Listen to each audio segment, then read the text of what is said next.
You add it all up, you can get to around $1 trillion a year of wealth from the United States being transferred to a geopolitical adversary.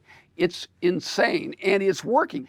And then you ask yourself, as a national security issue, how do you fight a war if, God help us, we ever have a war with China, when they're now 4 times more likely to be able to produce what is needed in a war?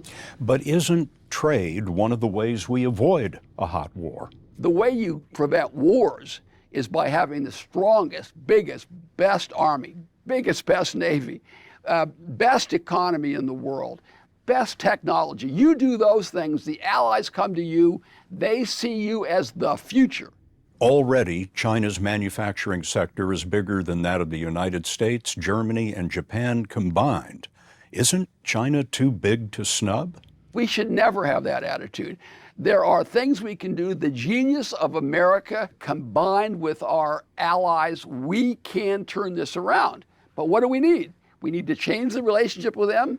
We need tariffs. In my judgment, we need subsidies in certain areas, and we need an economic policy and a military strategic policy that rises up to the challenge. Everyone will prosper, every family will thrive. On the campaign, Trump proposed historic tariffs, 10 to 20% on all imports, 25% on Mexico and Canada, 60% on China.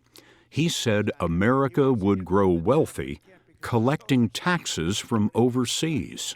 A tariff is a tax on a foreign country. That's the way it is, whether you like it or not. A lot of people like to say, oh, it's a tax on us.